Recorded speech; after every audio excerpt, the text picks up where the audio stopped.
Rasio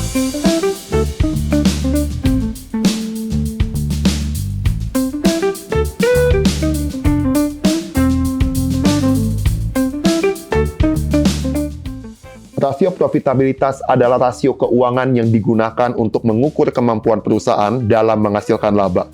Rasio profitabilitas dapat digunakan untuk berbagai tujuan, termasuk yang pertama, menilai kinerja keuangan perusahaan dalam menghasilkan laba. Yang kedua, membandingkan kinerja keuangan perusahaan dengan perusahaan lainnya. Berikut adalah beberapa jenis rasio profitabilitas yang umum digunakan oleh investor. Yang pertama, margin laba bersih atau net profit margin. Rasio ini menunjukkan seberapa persentase laba bersih yang dihasilkan dari setiap penjualan perusahaan. Jika perusahaan memiliki laba 100 juta dan penjualannya 1 miliar, artinya profit marginnya mencapai 10%. Berikutnya, rasio return on asset atau ROA. Rasio ini menunjukkan persentase laba bersih yang dihasilkan oleh total aset yang dimiliki perusahaan. Jika perusahaan memiliki laba 200 juta dan total asetnya 1 miliar, artinya return on asetnya mencapai 20% per tahun. Rasio ketiga adalah return on equity.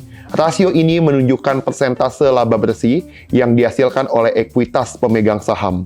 Jika perusahaan memiliki laba 300 juta rupiah dan total ekuitas atau modal investor di dalamnya mencapai 1 miliar, artinya return on equity-nya mencapai 30%. Interpretasi dan manfaat rasio profitabilitas secara rule of thumb, nilai rasio profitabilitas yang tinggi menunjukkan bahwa perusahaan berhasil menghasilkan laba yang besar dari setiap unit penjualan, aset atau ekuitas.